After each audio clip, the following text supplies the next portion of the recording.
It was December 27th when the email hit my inbox like a scalpel to the chest. My son Lucas, a board-certified psychiatrist, wrote with clinical detachment, "Dad, Mom, and I have noticed troubling memory lapses in our recent talks. We strongly recommend a full neurological workup. We've booked you with Dr. Rebecca Klein for January 12th. No hello. No season's greetings, just this cold professional recommendation." 2 days earlier, he'd texted that Christmas would be just his wife Isabella's side of the family this year. After decades of hosting holiday dinners, after funding his entire medical education and building what became a thriving practice, after amassing $82 million in assets from 40 years as one of California's top cardiac surgeons, this was how he repaid me. I sat in my study, overlooking the Pacific, the same room where I'd reviewed countless patient charts late into the night. Dr. Victor Langford, retired chief of cardiothoracic surgery at Cedars-Sinai, never once lost a patient on my table due to error. Hands that had performed over 3,000 open-heart procedures. My mind was sharp. I could still recall the exact sequence of every bypass graft I'd ever done, the precise moment my son took his first steps at 18 months, the proud tears at Isabella's neurology residency graduation. Yet here was this email suggesting dementia. The timing gnawed at me. My retirement gala had been in mid-October, barely 3 months prior. That night Lucas had asked odd questions. "Dad, do you misplace things more often? Struggle with names?" I'd brushed it off as normal adjustment. Now it felt calculated. I tried calling him, straight to voicemail. Isabella answered her line with a hurried, "Emergency consult. Victor. Lucas will reach out." He never did. Instead, a FedEx package arrived from my former practice group. Inside were medical records bearing my name and a patient ID I'd never seen, appointments I never attended, cognitive tests showing steady decline, symptoms of confusion and forgetfulness documented over months. Signed by Dr. Lucas Langford, Psychiatry, and co-signed by Dr. Isabella Reed Langford, Neurology. Fabricated with chilling professionalism, backdated entries, detailed progress notes, even insurance billing codes. My heart raced, but surgical training kicked in. Stay objective. Gather evidence. I phoned my longtime surgical partner, Dr. Harlan Brooks. "Harlan, pull every record tied to me from the hospital system for the last year." His voice tightened when he called back hours later. "Victor, there are 49 new entries, appointments, consults, assessments you never had, all logged as if you were the patient, signed by your son and daughter-in-law." The date started in April, building a false narrative of progressive impairment peaking around my retirement. Someone had accessed hospital databases with insider privileges. By January 10th, the appointment letter from Dr. Klein arrived. 3-hour comprehensive cognitive battery. $900. Insurance potentially covering if referrals were deemed legitimate. I drove to the clinic in Santa Monica early, parked, and watched elderly patients shuffle in with worried adult children. Was this my fate? No. I trusted data over fear. Inside, Dr. Klein was empathetic yet rigorous. Memory recall drills, pattern recognition, executive function puzzles, neurological reflexes. I aced them all, landing in the 96th percentile, outperforming many doctors half my age. Dr. Langford, your cognition is exceptional. I'm puzzled why this was ordered. She showed me the referral summary, documented episodes, lost keys for 40 minutes on October 22nd, forgotten neighbors named November 1st, got disoriented driving to a favorite bistro November 18th. None had happened. Those referring physicians submitted extensive notes, she said when I pressed. Confidentiality blocked names. But the pattern was clear. Lucas and Isabella were manufacturing evidence for legal competency challenges. This wasn't concern, it was premeditated fraud. 3 days later, my malpractice insurer called. Dr. Langford, we've received $4.8 million in new claims alleging surgical errors from your final practice months, tied to supposed cognitive lapses. Claims filed November through December, all citing mental decline during procedures. I was retired. Coverage had lapsed. The plaintiff's firm? Reed and Associates. Isabella's maiden name. Her sister's personal injury practice specializing in medical malpractice wins. The web tightened, fabricated patient complaints, coordinated with family law connections, all to portray me as impaired. I sat alone that evening, licenses framed on the wall, a testament to integrity now under siege. My trust documents named Lucas successor trustee upon incapacitation, defined as mental or physical inability certified by 2 physicians. Exactly like Lucas and Isabella.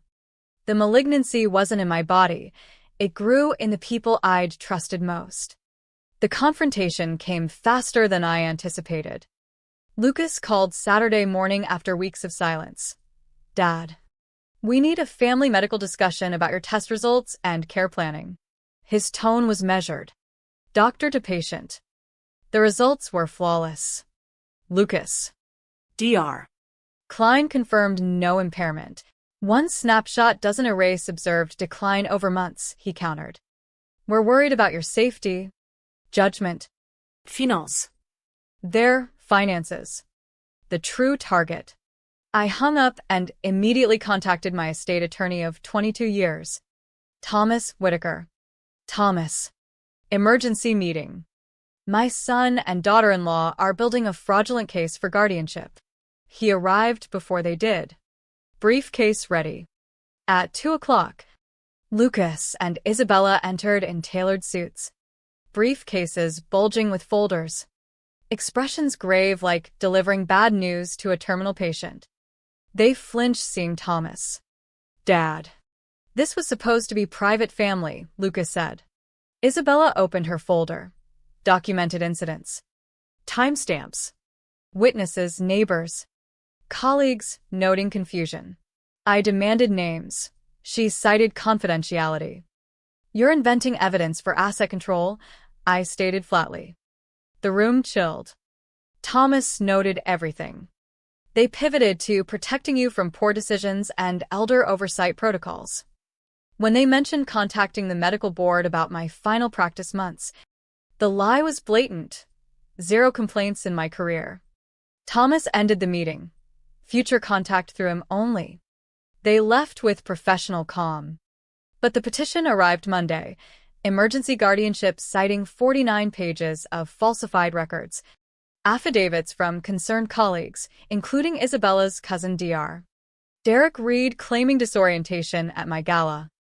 Hearing set for Thursday, expedited. Meanwhile, my trust administrator at the bank called. Medical certifications of incapacity from 2 licensed doctors triggered successor trustee protocols. Lucas taking control unless countered. My investment accounts flagged large transactions pending verification. Real estate counsel received Lucas's inquiries about selling the coastal retreat property. Asset freeze based on lies.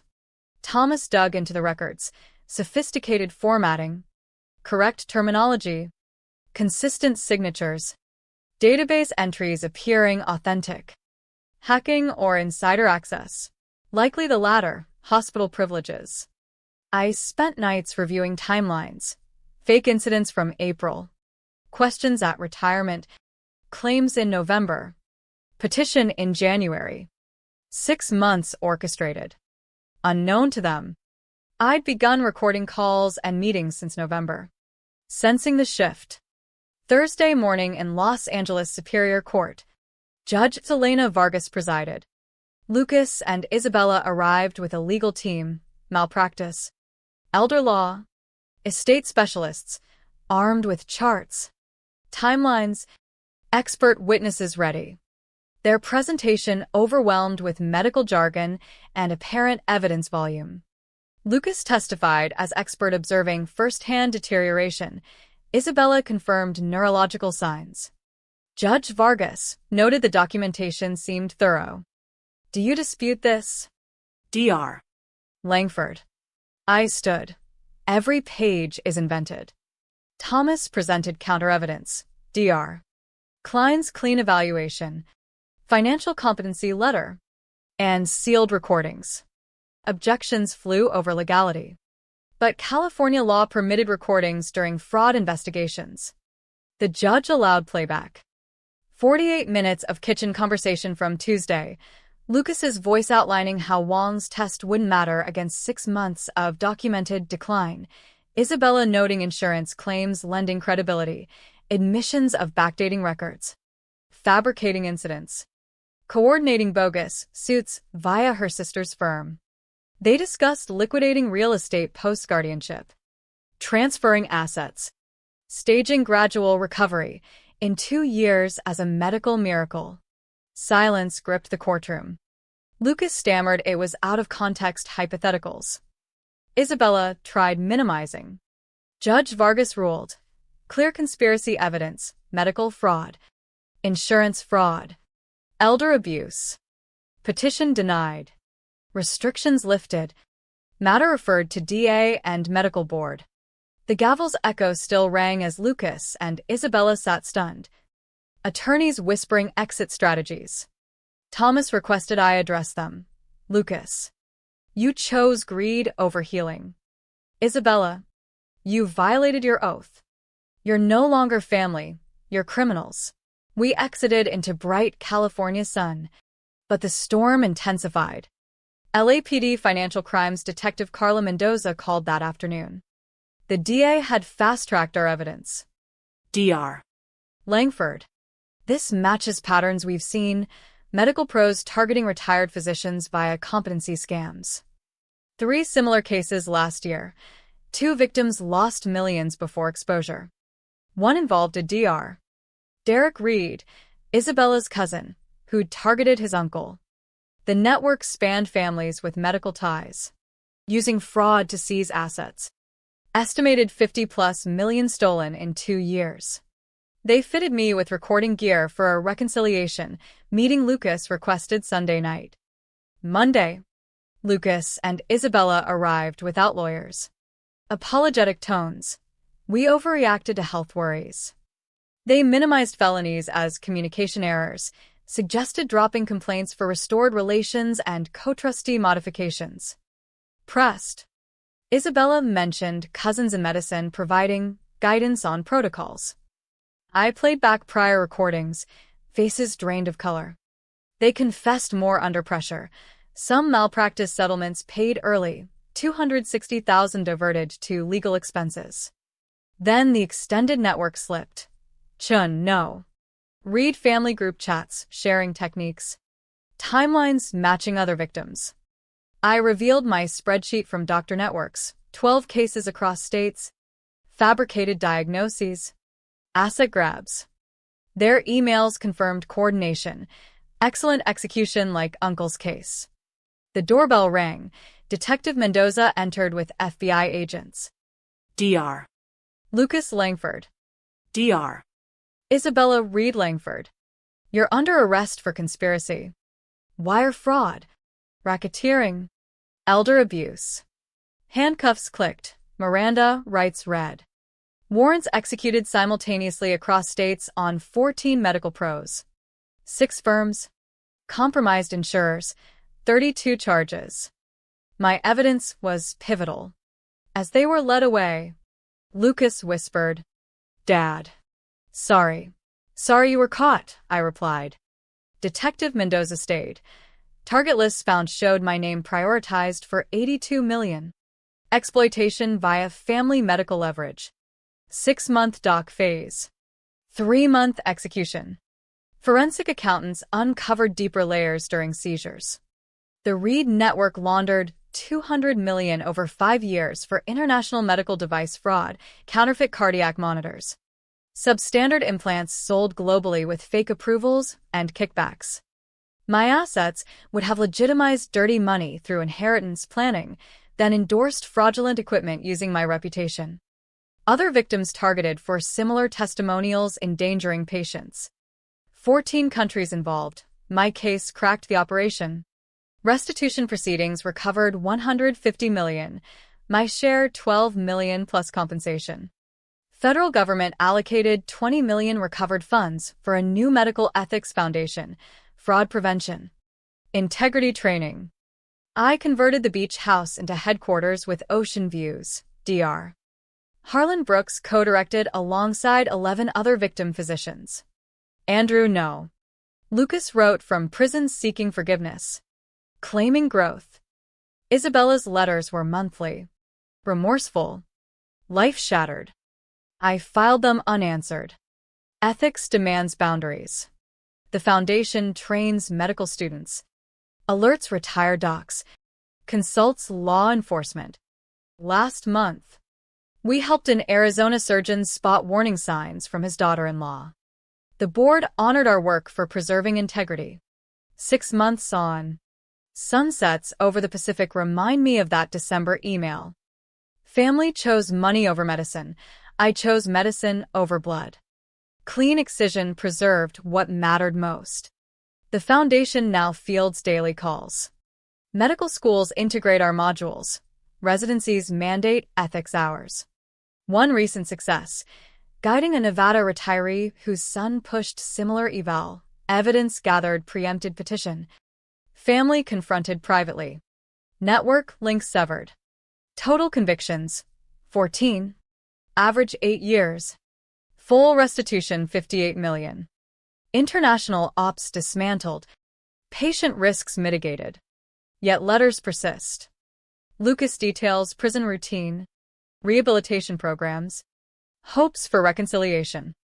Isabella describes lost license, isolation, regret. I read. Archive. Reflect on 40 years odds versus their choices. Some malignancies demand total amputation, no margins. No compromise. Professional survival assured. If warning signs appear, sudden competency questions, unexplained records, asset pressures, document relentlessly, trust instincts, seek independent counsel. The most vital surgery may be moral. What would you excise to save yourself?